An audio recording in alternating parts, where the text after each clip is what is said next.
Hello, builders! This is The Engine. I'm your host, Sasha Berry.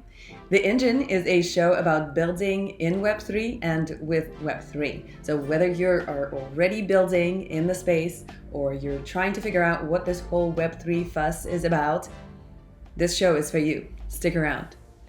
The Engine is powered by Skylab. Skylab is a curated community of Web3 builders. Between ourselves, we call it AA for founders. You get the idea. We get together, we share our experiences, we support each other, we give each other some tough love sometimes, we give each other feedback, we work together, and we just navigate the ups and downs of our crazy industry together. And if you're looking for a community like that, consider applying. There's no pay, but it is invitation only, so you have to apply. The link is in the description. As you can hear, my voice is still not quite fully recovered after my week-long trip to ETH Denver, which was amazing. The industry descended on the city as we do every year, and we partied and we met with our friends. We met some new friends and business partners. It was amazing, but I had to pay for it for sure. A week out of commission. And I know that many people in the industry have experienced the same flu and cold. I'm having a hard time reaching people after the conference. I'm sure they're all following up with a million of contacts that they've made, but yeah, everybody's also sick. So if you were there and if you're still recovering, sending good vibes, sending healing vibes. I hope you feel better soon.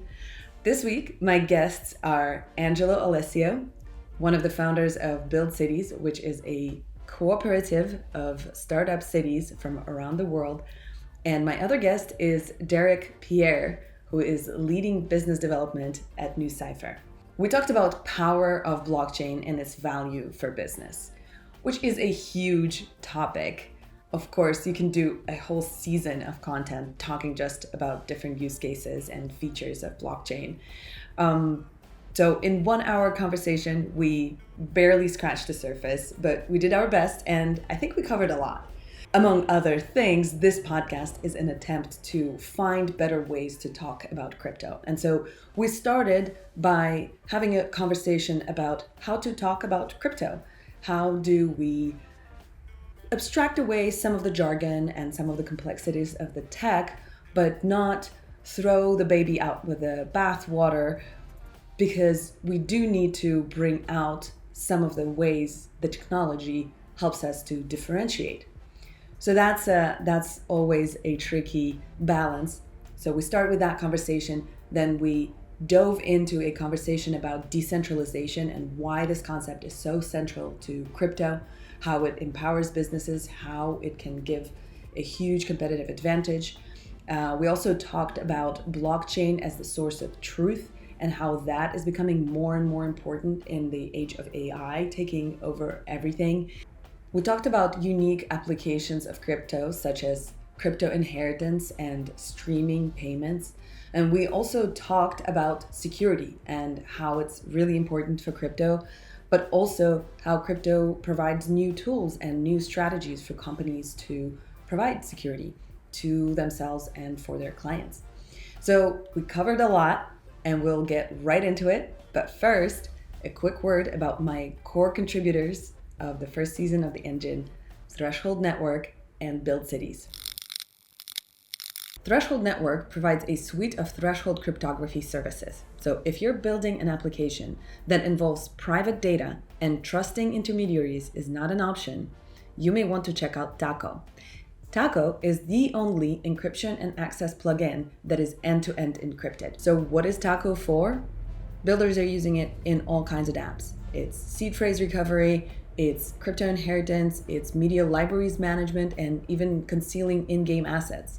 There are all kinds of possibilities that you could use Taco for. It could be a password manager, or a location sharing plugin, or a live streaming platform, or whatever it is that you can come up with that involves private data that you need to share with and limit access to. So Go to threshold.network, check out the documentation, and easily integrate Taco with your dApp. Build Cities is a global cooperative of startup cities. The world is changing rapidly. Resources and expertise that used to be stuck in certain ecosystems for, let's be honest, centuries, are now, because of internet, flowing freely into new countries, new ecosystems, new communities. Passports and visas may still limit us physically, but we can jump on Zoom and connect with anyone around the world. So, Build Cities is creating this digital infrastructure to connect and empower communities from all over the world. You can go on their website right now and see how, in this new world, Lagos is not far from London and Los Angeles, and Nassau is right next to Paris and Phuket. You can join the community with your Discord login right now, and you can also mint their collaborative generative AI NFT that will become your pass to the community for the future. Okay, now let's dive into my conversation with Angelo Alessio and Pierre. Derek, Angelo, welcome to the Engine. Thank you for being here. Thanks for having me. Thank you. Thank you. Awesome. Well, we have a huge topic today. We're going to be talking about the power of blockchain and its value to business. So, before we get into the depth of it, why don't we start? I always love to know how people get into crypto, because as crypto native as we are, most of us came from somewhere else. So what was it for you, Derek? What was that moment that brought you in? What clicked for you when you heard for first, second, or third time about Bitcoin or blockchain? What was your path in? Truthfully, I kind of stumbled into it, to be honest. I was taking part in this incubator for startups, and NyCypher, the company I work for, they were in that incubator. But at the time, they were doing this data privacy, data access control solution. But it was really for like Web2, like typical Web2. But they were at this tipping point where they thought the technology could really be used in a decentralized setting and that it would prove pretty valuable. And so when I joined, there was some uncertainty about that, but we were working through what the value propositions would be, how likely projects would be to use it, where would we sit in the market. And it turned out that our solution was pretty valuable. And so as a result, we went down that route. So when I went into it, I was really intrigued by the data privacy, data security, cryptography aspect of it. But then it turned out that, there were some synergies with, Web3 and decentralization.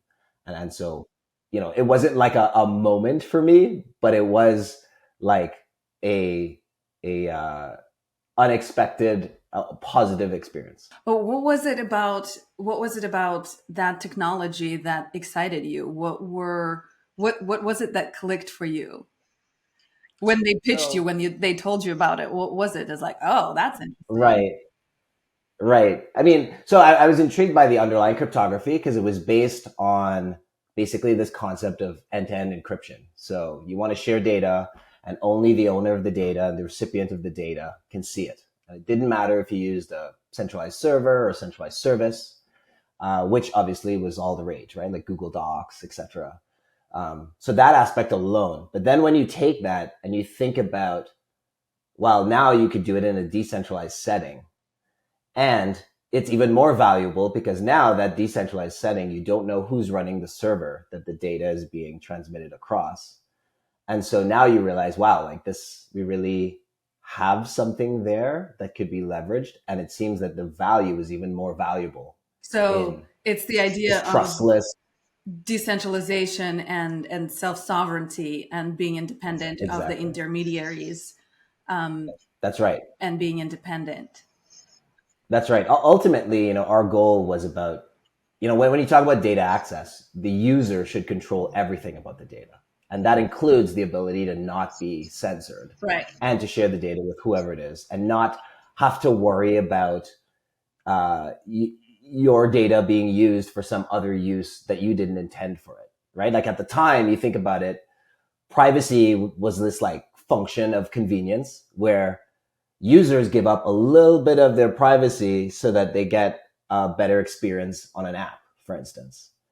And like, that obviously led to issues with companies, Right. using users' data without their knowledge, without their Yeah. consent. And we'll, And so as a result, when we say, oh no, now the user controls the data, and even if you store the data, you can't see it because it's end-to-end encrypted. You can see like a really clear picture emerging there for something that's valuable for users. that makes sense. And yeah, we'll definitely dive further into that. But I guess the idea of self-sovereignty and owning your own data, owning your own presence in the digital realm, right, is one of the topics, is one of the themes for you. Angelo, what was your path into crypto? What excited you? Yeah, so this was so I had started learning about it, or at least hearing about it from colleagues and friends. I was living in New York at the time, working in fintech and going to school at the same time. And I had initially kind of met it with a lot of skepticism, like, oh, this is, whatever. And then I think it was right in the run up, like that winter of 2017, I put like $50 in Litecoin, and then it like went to 200 at the end of the week. So I was like, okay, well, maybe I should pay attention. So very like single player mode kind of understanding, but that's how things kind of click for me, is just by using it. So I'd say from that point on, like it was, going down the rabbit hole and having increasing, gradually but very firmly developing conviction along the way. So I think, the next kind of light bulb moment was when I, first got comfortable using MetaMask and kind of entering DeFi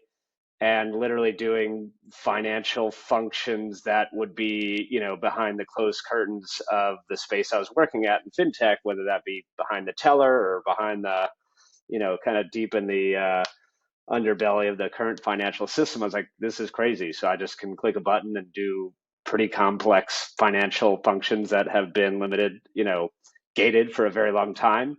So that was the other kind of like big aha moment. And then I think, the other, specifically the function I thought that was really compelling was decentralized um, lending. So like taking out the first loan on Compound, which I think has enormous implications for businesses, just in the sense that there's so many markets.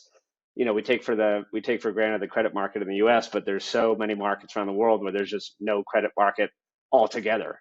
So the fact that you could, earn a little bit of something in crypto and then borrow against it was really, really powerful. And then, yeah, just like the more I used and learned about applications and actually use it in practice, the more it's just like, well, this is just gonna, this can't be stopped. So, um, yeah, so that's kind of my journey into the space. I'd say. Yeah. Well, and so I guess both of you got into the space around 2017, 18, right? That kind of the same cycle. I'm a cycle behind. And there's always the conversation about how do we talk about ourselves? How do we explain ourselves to the world? How do we bring ourselves to the world? And I know, if correct me if I'm misinterpreting it, but like in that previous cycle, 2017, 18, people talked a lot about blockchain, not crypto. And there was this whole narrative of trying to distance the technology from the speculative thing, and be like, oh no, no, no, we're a different thing. And then, come 2020 DeFi summer, no, it is all about money. And yes, the technology there is there, but it is a financial innovation also, and that has a legitimate place in it. So we're not going to be ashamed about crypto word. And then at the same time, the word Web3, the term Web3 comes into the whole thing. So how do we talk about it? Which terms do you use, and how do you um, balance them when you talk to somebody who you introduce to the space? Angela, do you want to jump into that? And Yeah, it's a great question. The branding of the technology, right? And we at Build, and even just personally, I try to abstract away as much of the tech as possible, and I try not to mention blockchain. I don't mention crypto. I don't mention Web3. I think Dan Romero had the mullet analogy, party in the front, but then web power of Web3 in the back. Um, and I think we're now at that point where that's even more and more possible, right? Like, I think the work that Privy and Dynamic and some of those onboarding tools are doing allows for a lot of that abstraction away. And I think back in 2017, it was like, well, this is the only way you could pay to play, right? Like you had to download MetaMask, do all this crazy stuff, and you needed to kind of be talking about that. But it was in its most raw state. And so what is nice to see is this kind of gradual ability to even abstract it away, and even getting rid of the term Web3. I think now it's just like, what is, like, there's a lot more conversations now around the end use cases, like what is possible.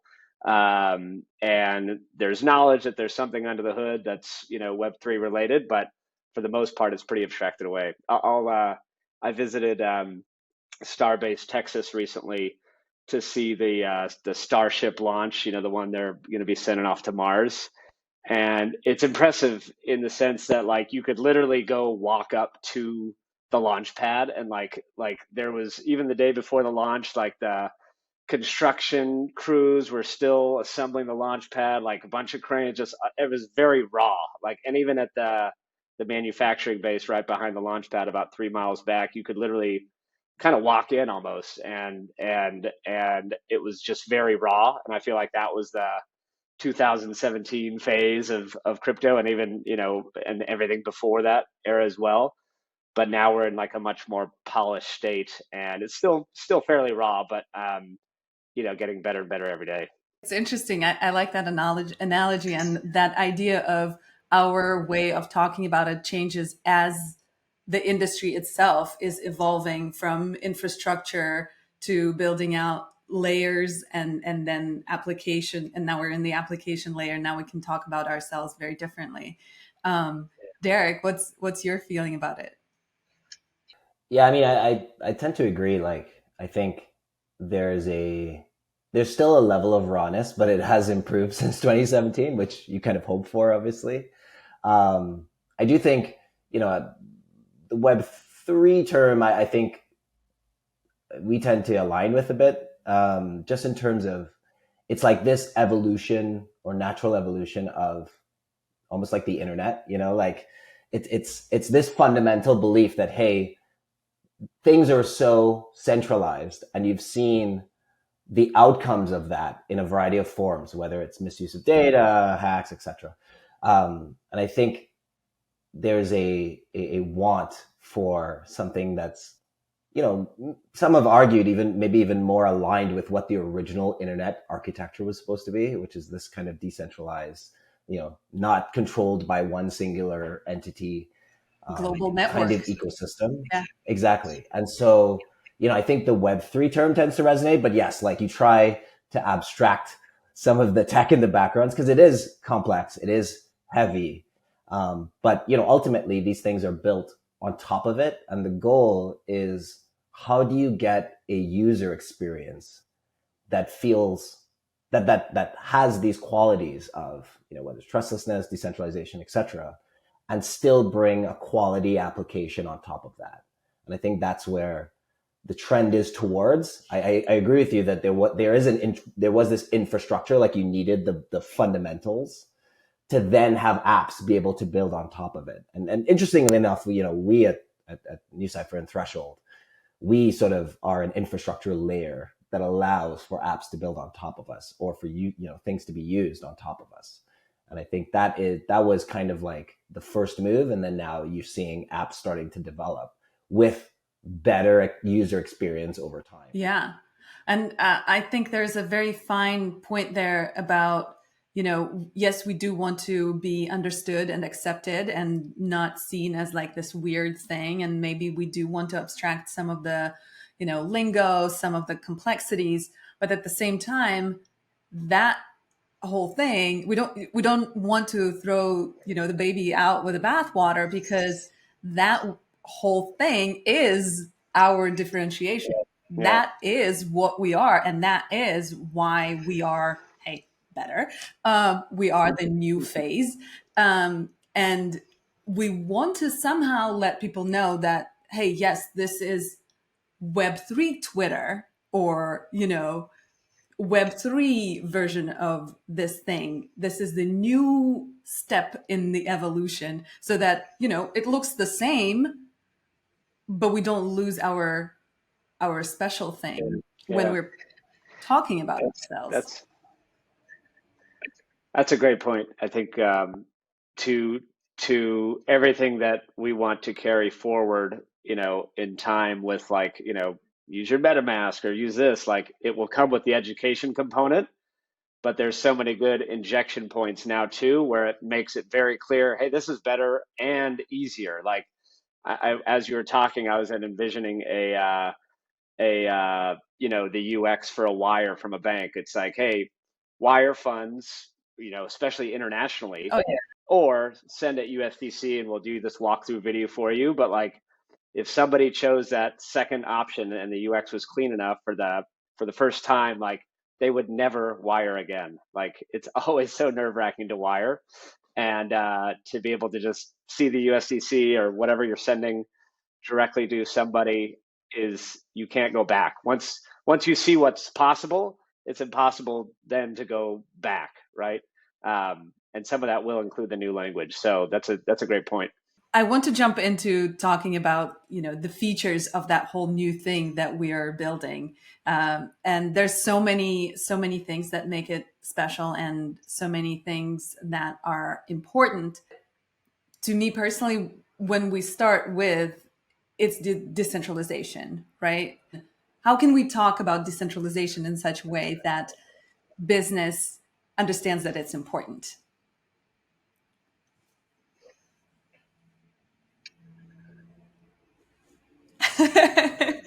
That's a hard question. I could take it. And from our perspective, so again, we work, and I know I'm harping on it, but we work in data privacy, Yeah. right? If the focus of your business is customers, what's the value that you're bringing to customers, right? And if you're telling customers, hey, we don't want to control your data, you get to control your data. We will facilitate the functionality for you to do what you need to do. But ultimately, we don't want to infringe on your own privacy. You remain empowered to control your own data, if that's the value that you want.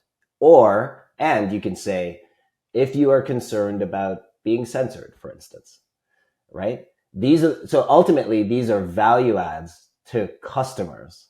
And again, we play in the data privacy space. So that is of utmost importance to people, who are writing apps on top of us, and to their users, that, these are the value adds that it provides. And therefore, concerns that may have already occurred or are currently occurring can be alleviated to some degree. And I think, being able to focus on that value add is where, when you craft a business model around that, focus on customers, focus on their needs, then, you have happy customers, and hopefully a profiting business. I would just kind of break it down like, if you ask any business owner two questions, right? Do you like information asymmetries in your business? Or do you like intermediaries in your business processes? And I would willing to bet that 99.9% of those folks would say no in both cases. And, there's more to the argument than that. But taking a fraction of somebody's business processes and like understanding how it works in such a way where they can see that value, where they can see the value of those pieces. Like, hey, I just, let's say I sent money over, or I signed this contract in a way where there was no notary, there was no Swift system. Like, I know exactly, how it got there. I think it's most compelling too when you actually just engage and just like kind of encourage those experiments with people who are kind of onboarding. So like, I sent a small amount of Bitcoin on Lightning the other day to a co-founder who has some other businesses, and he was just like, "This is insane!" Like, he was like, because he has a coffee shop, and so he has a supply chain from a couple different countries, and also like a recycling business that has just like massive amounts of inefficiencies, and just like, I literally want to take my entire business operations and run this on, Lightning or whatever other, network makes sense. And I know there's obviously, as a private company, you don't want all your financials out in the open, but that's what I think. There's enough tech out there now in the Web3 space to also abstract that away and still be able to operate privately, but much more efficiently. So it very clearly answers those first two questions, though, about removing information asymmetry and brokerless operations. I think everybody can kind of get behind. That's definitely another way of talking about it. And I just collect all of those things. I like this one. So what are some of the other things that are maybe second and third that come up as the features of crypto, features of blockchain that are valuable to businesses? Like we talk about composability or transparency or traceability or speed of transactions that you brought up, trustlessness.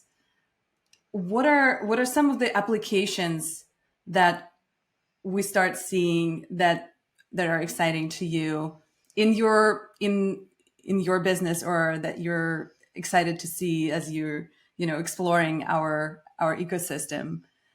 What are some of those things that stand out to you?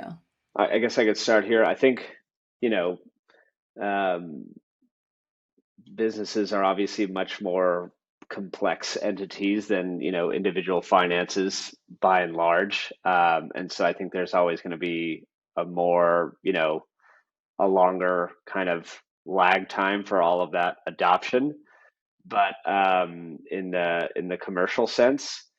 But I mean, it's some of the same benefits, still apply. I mean, just cash flow optimization, right? Like, if you have, between your receivables and payables, if you're waiting, if you got to account for 4 or 5 day ACH transfers versus just, having it much more instant, then that has massive downstream implications on your cash flows, and how you can manage those.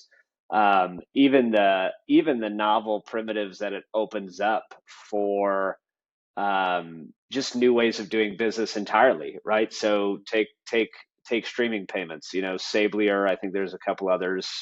Super. I can't remember the name, but anyways, what those platforms where you can actually stream payments to, whether that be, and I know there's a couple payroll companies who do this. Neural comes to mind, a few others, but you're streaming payments to contractors by the second, by the minute. Like, that introduces a level of flexibility that didn't exist before, right? Wow. Like Can you just explain yeah. it a little more for our audience who maybe not familiar Well, with the concept? yeah. So I mean, like, we all are probably familiar with the traditional 2 week pay cycle, right? In payroll. Um, and there's a couple of companies who try to do this kind of more traditionally in the fintech sense, about like, daily pay and, getting payments to workers like on a daily basis, but it's still kind of relatively inefficient because it's still using traditional infrastructure. But streaming payments, so Sablier is one we use, and we use this in a couple different operations. One for we've done a tokenized investment of farmland with a DAO called Cougar DAO that it's like 9 of us all together that we crowdfund this land, and we stream the rent payments.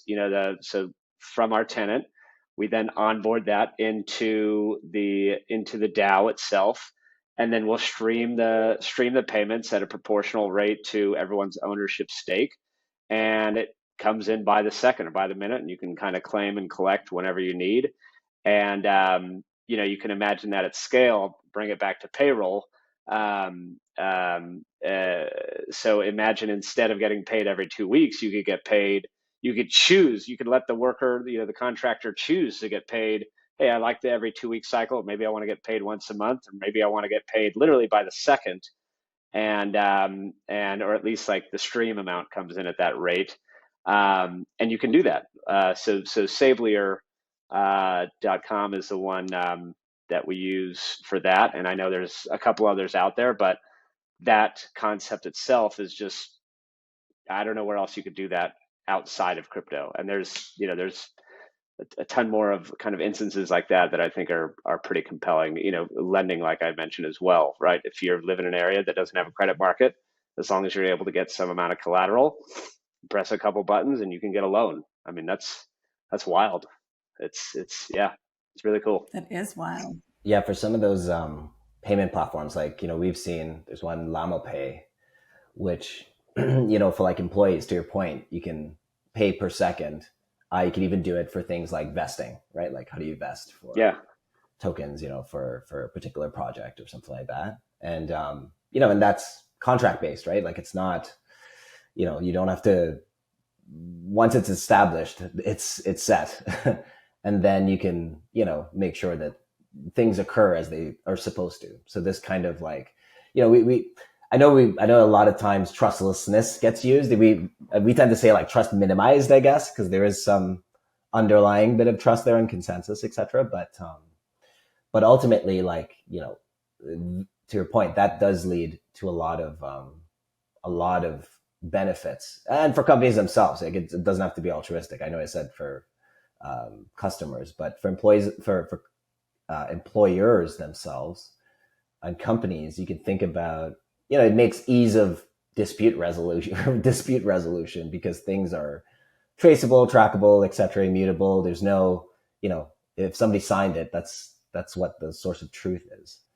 There's no, or you can limit the gray area, to some degree for your business. So, obviously that's a huge benefit. And then the getting rid of intermediaries is a good point because, a lot of dynamics emerge when there are intermediaries, and how much do you trust them? You get in disputes, etc., or speed, single source of failure, so.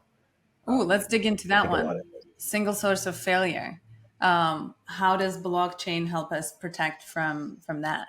A lot of these things are built off of a single source of truth, right? And the question becomes, what's the source of truth? And in most cases, when you say those things, you mean generally like the regular transacting?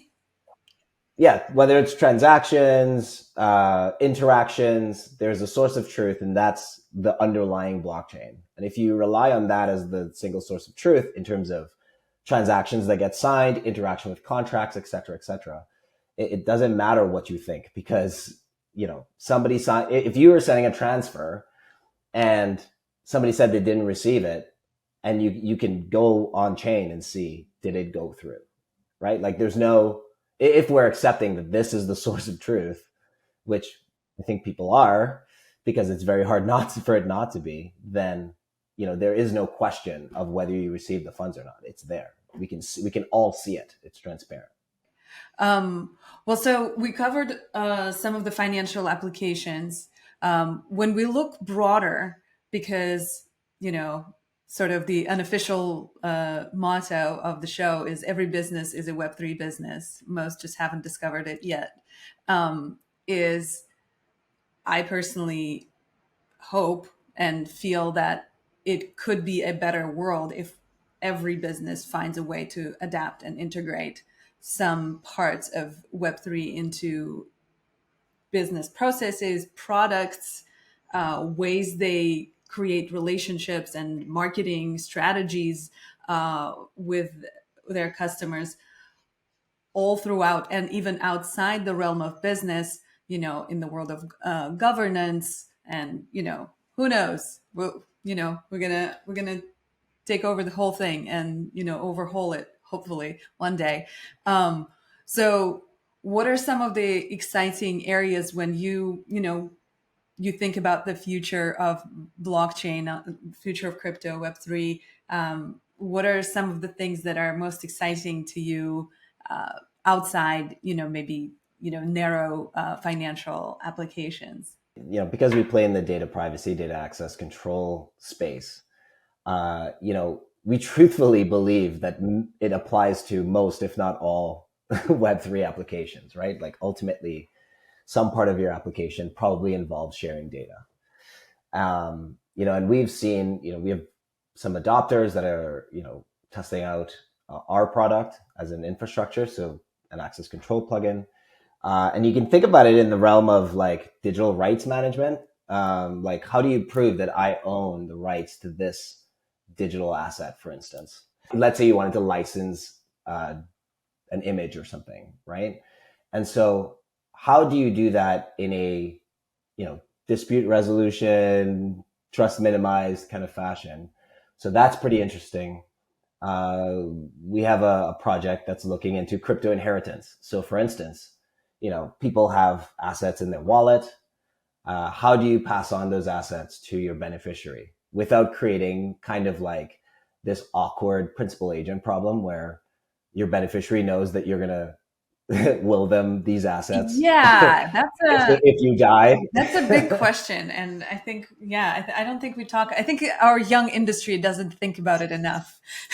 Exactly. It's a bit morbid, but fundamentally, like, how do you set it up so that, can you pass on access to this wallet to your beneficiary, but only when the person dies, not before? So there's like So that an there are some oracle. well, yeah. So you could envision it as like a dead man switch, essentially. Like every now and then you claim that you're alive, and if you die, within some time frame that you haven't sort of reset that counter, then that data can be shared with your beneficiary, Mhm. right? But think about the sensitivity of that data. Is that it could be your seed phrase to your wallet, Yeah. right? That holds your assets. So the sensitivity of that data really matters, right? Mm. Um, so those are some interesting data use cases that we see coming down the pike, and pretty excited to see where those end up. That's a cool one. I like it. Angela, do you have any interesting examples to share outside the financial applications? Yeah, there's a lot with respect to governance, but I think most interesting to me or intriguing, pursuit of truth-based applications. So right now, prediction markets are pretty getting a lot of attention, and I think for good reason. I didn't fully appreciate what they were kind of surfacing about the world until kind of, I think it was Nick Tomato just did a piece on one prediction market that was like, it was some contender that was like completely unknown, had like a 10% chance of getting or not unknown but uncovered. I think it was I can't remember the names, but anyways, this is like they gave her a 10% chance of taking the Democratic nomination, and there was like already a couple million in the in the pool, and it's like, well, this isn't getting covered by mainstream media at all. This isn't getting covered at all. Like, who knows what to put 10% of this pool into that bet, right? And I think you know even taking that a step further, I've always been a big fan of like, very data driven journalism. Like, it's hard for me to take a lot of journalism seriously unless I see like data viz or just some numerical quantitative backing to it. And I think what I would love to, time permitting and be able to kind of work on is something like almost like a workflow, kind of like a modular workflow where all potential journalism and stories come from data and data anomalies first. So like you could imagine, you know, um, kind of an MVP of this, been thinking about for this is like taking a chain link oracle, and then literally it's, uh, every layer after that is maybe like, hey, here's a weird anomaly in this data that's picking up something from, wherever, right? Like I don't even have a scope for it yet. But then you could build the stories off of those anomalies, right? So you kind of couple it with a DAO of journalists or a group of journalists, and be like, oh, let me investigate that story How further. about But it all Bellingcat? comes from Billing Cat. Bellingcat, an organization of, Billing Cat. yeah, it's kind of No. in the realm of what you're talking about. I don't know if it's connected, if they use any blockchain. They probably do use the blockchain data. They use all kinds of data. They're really good at using any kind of accessible open data to verify Yeah. things and investigate things. They've done amazing things Cool. being Russian. Like I know that Yeah. they've discovered some really hardcore stuff and Yeah. proven with data that they collect from often open sources like social media. Speaking of censorship resistance and importance of that, they pick up photographs from somebody's Instagram and they verify that that person was at that location Oh, at wow. that time, and the photograph is taken, and so they know from Google View and other photographs of that location at this time of year, the light Right. falls in a Wow. certain way, so it is verifiable that that person is actually there. So like they go Right. deep into Yeah. those things. I mean, this is probably, they're probably under this umbrella of OSINT. OSINT is the biggest, open source intelligence community.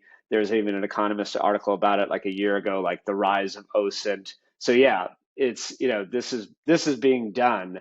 I just wonder, like, how can we make that the main form of journalism, where it's like, the stories start with the data, and you can imagine, coming out of oracles, and like you can actually have the attribution of like, hey, go check the data yourself if you're concerned about the sensor that it took from the IoT, or you want to look through the raw data. But everything kind of evolves from that point. So yeah, I'm definitely going to check out Bellingcat, and just more broadly, OSINT I think is already kind of doing these things, but it's not our, it's not the main source of news and truth, I think, right now, that it could be. For sure. Yeah, no, I that's been on my mind a lot, of course, because again, coming from Russia and, you know, the level of misinformation that people are exposed there. And um, people have been now trained to trust nothing. And unfortunately, I Hmm. see a lot of that Yeah. happening everywhere in the world because we know that we've been tricked. There's the Photoshop, there's, deep fake, there's AI.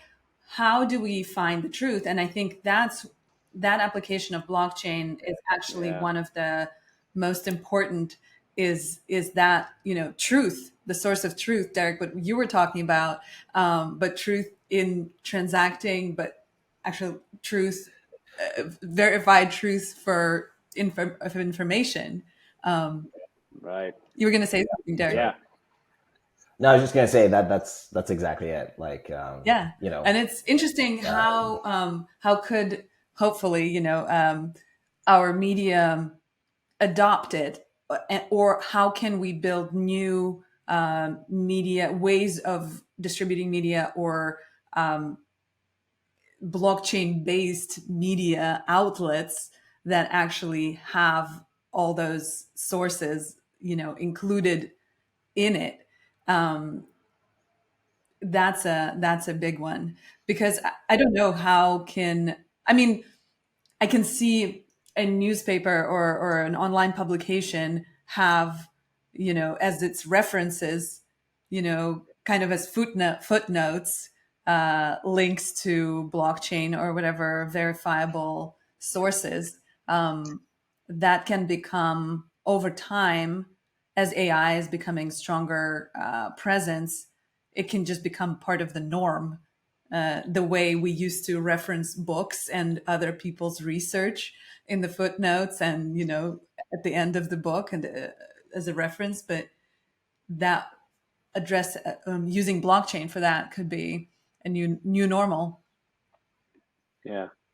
You mentioned it yourself. Yeah, it's scary to think about what I think you said, kind of like we're trained to like reject most new, or I can't remember how you phrase it, but I You mean, I don't guess that's trust kind of, anything. yeah, trained to not trust anything. And so we're kind of starting from a blank slate, which I guess makes it an opportunity to, yeah, hopefully build that one day. So, um, and yeah, thank you for the tip on Bellingcat, by the way. I'm definitely going to check that Oh out. yeah, no, they're rock stars. I mean, I don't know if you, I mean, probably everybody has heard the sad news from Russia about the death of the leader of the opposition. They were a big, Bellingcat were big contributors 2 years ago when he investigated uh, the previous attempt of Poison Russian it. government to kill him, Yeah. Yeah. and with the help of Bellingcat and CNN teams, they did this whole movie and investigation, and he called the guys who tried to kill him. They were able to find them because of all I think that. someone went to his door, to the person's door as well. Yeah, yeah, Like they found where he lived. yeah, Yeah. yeah. No, Yeah. it was insane. Yeah, Bellingcat is Yeah. amazing organization. Um, well, so we've talked about some of the possibilities, some of the we went into a little bit of a dreamland out there about exciting things that we can build and create for the world. What do you feel are some of the strongest obstacles that we as industry are facing when onboarding business specifically? We kind of talked about it before. Some of the rawness still. I still think that there's improvements in tooling. You mean like Not just UX kind of stuff? exactly. Still a UX issue. I think that helps because obviously, a lot of things are based on cryptography, and cryptography is inherently complex. And so the question is, how do you make that more digestible? Like there's a project out there, Silk, that tries to use like a web account that basically acts as it's like an account, like you would use like your email account, but it's backed by a custodial wallet, a non-custodial wallet. So, it can act as a regular account without you really knowing that there's, this cryptographic wallet in the backgrounds. I think, unfortunately, there's a bit of a conflation that happens with, obviously there are, I think projects that are attempting to, do good things. And then unfortunately, there are some that are scams. And I think, unfortunately, there's a conflation of the two. And that kind of sows a bit of, as you were saying, apprehension. Yeah. So it's like a In PR the broader problem. community. Yeah, partially, absolutely. And unfortunately, it ends up kind of preceding itself, because the loudest thing gets the most eyeballs, Yeah. right? So you hear about the scam that gets the most eyeballs, as opposed to this project that's actually trying to do, Yeah. real good in the world. Well, especially when we talk about trustlessness and how it's all transparent, and then turns out that, oops, it's not transparent at all. My coworker talks about it as it's a bit of a cosplay, like decentralization cosplay. So you have these projects that claim, to be decentralized, trust minimized, etc. But it turns out in the backgrounds, it's just not even close to that. Right. And as a result, eventually things come to light, and then that trust factor starts going down for other projects that are legitimately trying to do it, or trying to be transparent about their process. Right. So how do we get over that? I think it's more about how do we magnify the projects that are doing the work, right? And not just trying to pretend that they're doing something, right? So an example would be, in our case, when you're launching a decentralized network, it is not easy. There's certain trade-offs you make. So, maybe there are contracts associated with our product. Who owns the contract? Well, it turns out that we have a DAO, right? So the DAO has a DAO vote, right? Which is a voting of the community. Token holders can vote.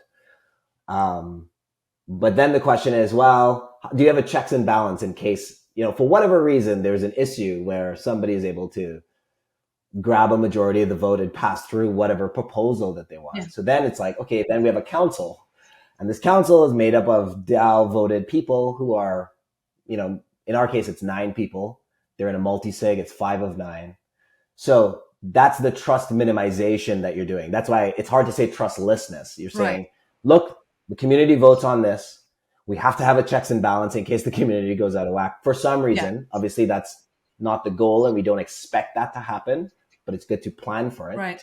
And therefore, now you have this council that's a multi-sig that can potentially veto proposals. Obviously, the goal there is not for them to ever veto proposals. Right, of course. But it's a checks and balance, right? And that council is voted on by the community. And, we have a page in our docs that talk about, here are the trust assumptions that we're making. Mm-hmm. There's a contract, it's owned by the council. They can make changes to it, but it's unlikely because they're voted in by the community. And so it's just a checks and balance thing. And I think bringing those kinds of things to light is where people can say, oh, look, they're making an earnest effort in being decentralized and doing what it is they're going to say.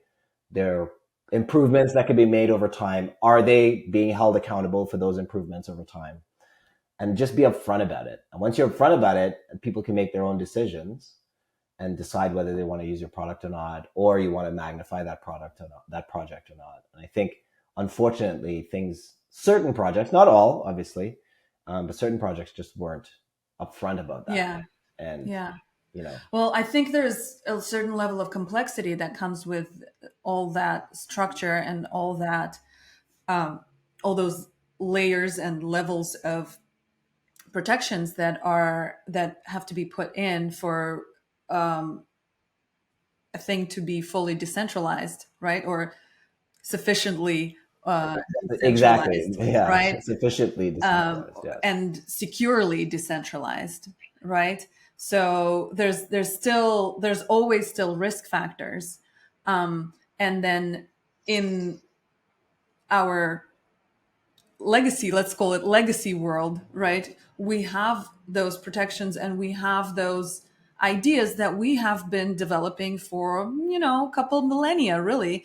The institutions and the laws and the formal ways those things work and the standards, and then the organizations that audit and provide certifications to prove and confirm that, yes, this thing works correctly and in according with the regulations and all the proper standards for it to run.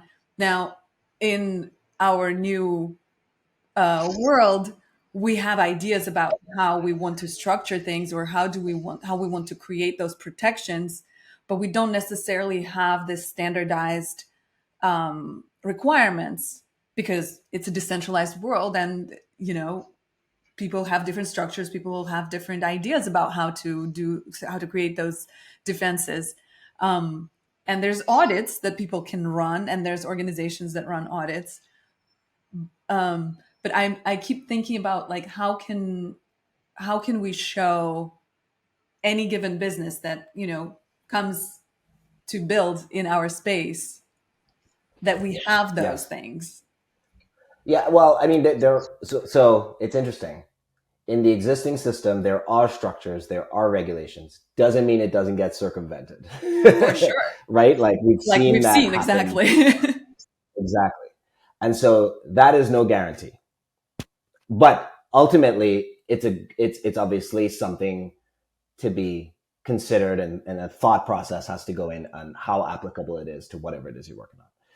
Interestingly, in our case, there are measures that you take. So this is one measure. Another one is, for example, as you said, there are audit companies. You audit smart contracts. Audits, again, aren't perfect. They're not meant to be perfect. They're meant to catch, bugs for the most part, and you hope so. But ultimately, they are not perfect. Then, that's sort of like your first level of defense. Additionally, what we did, and I think a lot of other projects do, is you establish a bug bounty program, right? So we have a bug bounty program. We do it through a company called Immunify, where, here's what we provide. Here's all the code. Our code is open source. Here's all the code. Anybody who finds a bug, depending if it's, mild, moderate, severe, critical, there's a payout associated with that for disclosing to us directly. We will pay you for it. And so you kind of encourage this kind of white hacking where this is how you show that you're serious about what you're doing, because you're saying, look, anybody can look at this, and if they find a legitimate bug that we have to then go and fix and they disclose it appropriately, etc., you will be paid for it. There's no, two ways around it. Yeah. And so I think steps like that, I think there are facilities in place for that. It's just, are projects going to use it? How widespread is it going to be? How do you it would be good if that gets touted more, because a lot of times what happens, people say, oh, we did an audit and that's the end of it, kind of thing, thinking that that's sufficient, but it's not. And that's just the truth. It's not. It's like code reviews. It's right. Perfect. Well, security cannot be, it's not frozen in a moment. It's continuous. Exactly. It's continuous. Exactly. And you have to show that you're committed to that continuous thing. In our case, if you're dealing with sensitive data, right, you want to show that you're taking it seriously and that you are continuously doing it, as you're saying. Yeah. But like that part of it doesn't get talked about as much, right? Like, yeah, well, it's really in depth, and that's what I kind of was coming at is, for businesses to come and use these tools and feel safe and secure and see the benefit of using our tools and our infrastructure that we're building, and we believe that can provide all those wonderful features and benefits. They need to know that there are all those layers, but they don't even know what to look for, maybe, in terms of that security or understanding. So it's great to kind of go over those things. Angela, do you have any other ideas about, or follow-ups here on this, riffs on sort of what are some of the obstacles or challenges for businesses as they enter our space? Yeah, I mean, I think it's going to be, it's directly proportional to the size of the business that we're talking about, right? The larger the organization gets, the higher the switching costs get, right? So unless it's a new process or maybe something that blockchain allows that fundamentally wasn't possible before, then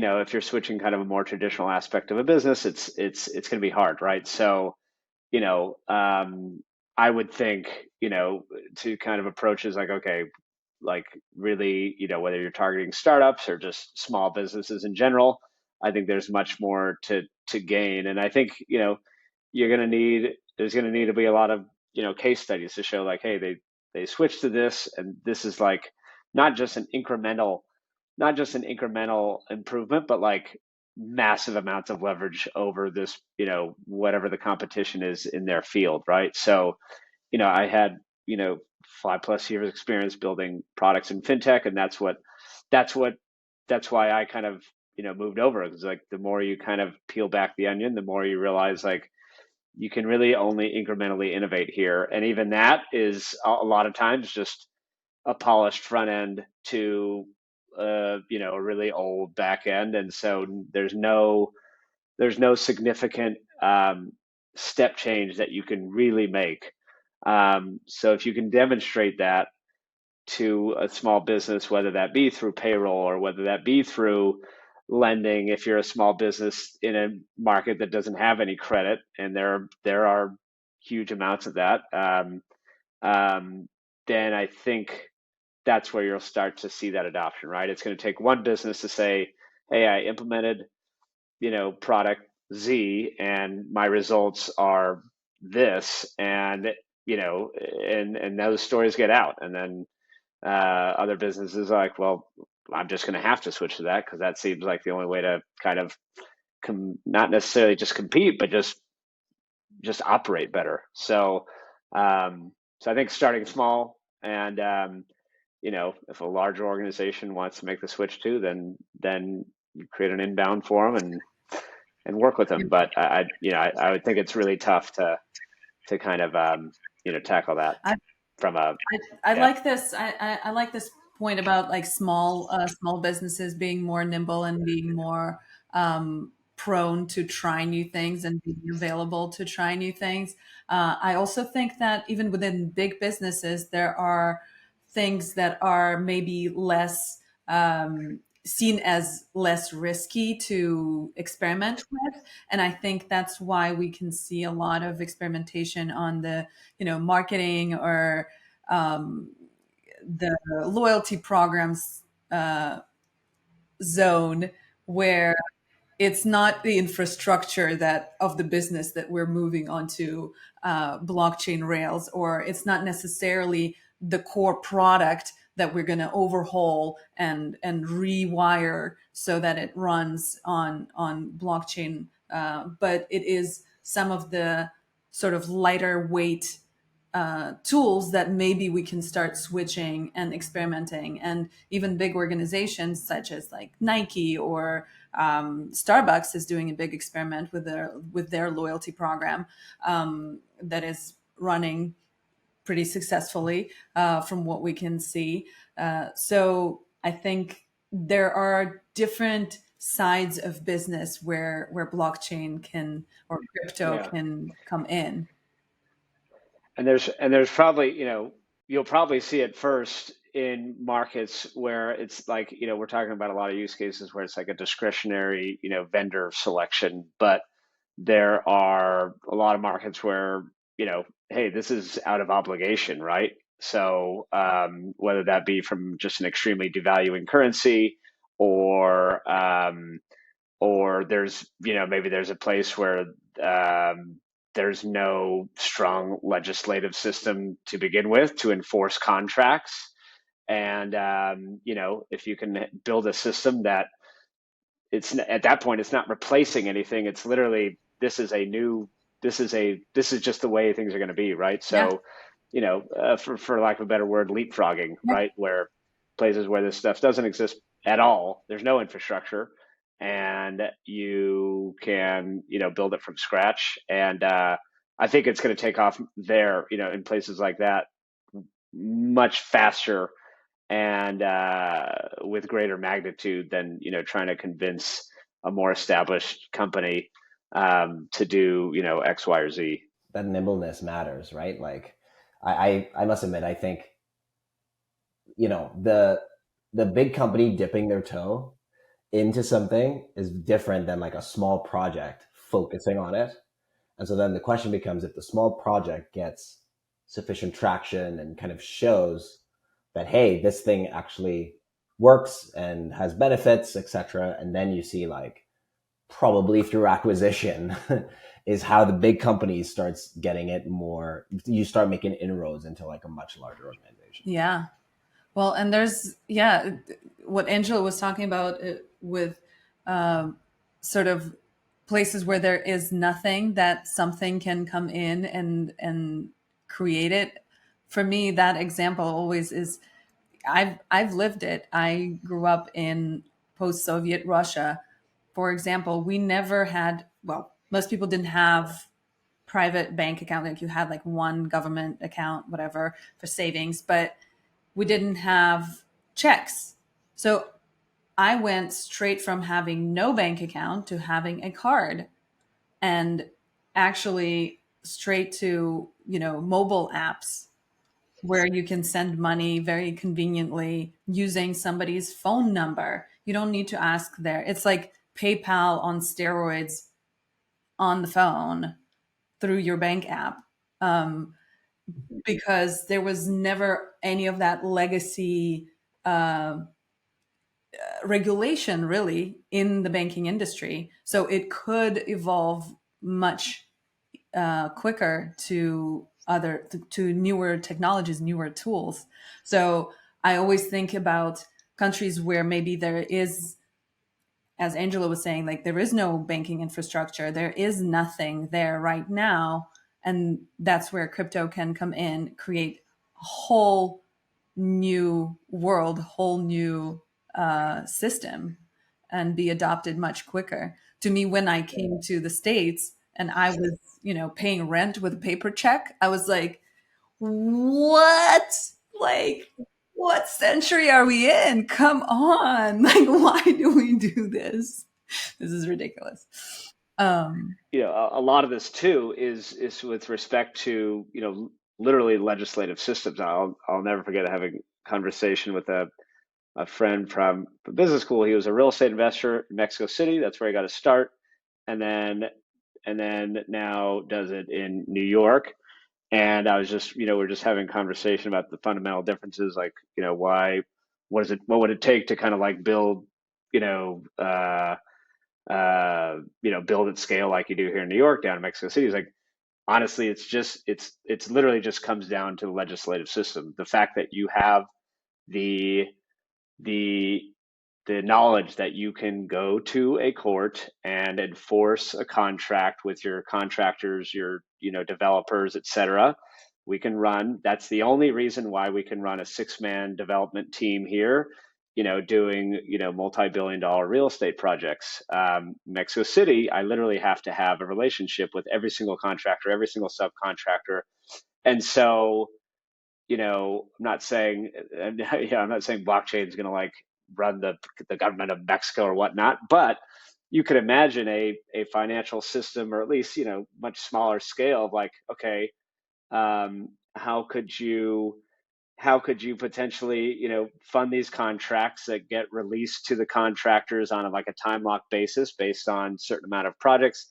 One of my favorite projects, and unfortunately it's no longer around, but it was Rigor.build. It was DeFi for construction financing, and it was kind of like, yeah, you could pull from global capital pools, and literally you would have a real estate developer come on the other side and say, here's the phases of my project, here's like the release schedule of funds.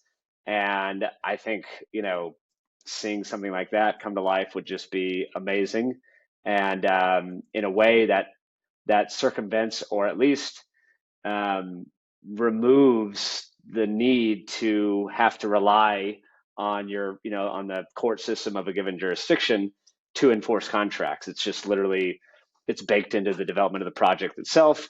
That goes into putting less strain on the judicial system altogether, which is also another net positive. Maybe I'm being too optimistic here, but yeah, you get the idea. Yeah, no, that's a big one for sure. And again, like from my experience back in Russia, the court system is completely corrupt. So a lot of investors just don't want to come into this to this country to do business because you're never protected. You don't know what's going to happen. You're not protected in your relationship with your partners and counterparts. You're not protected with your relationship with the government. Even less so. So Yeah. you don't want to be doing business in such circumstance. So if there is a way of creating those rails where the trust is minimized and there is no having to rely on intermediary such as a court to resolve any kind of conflict or any kind of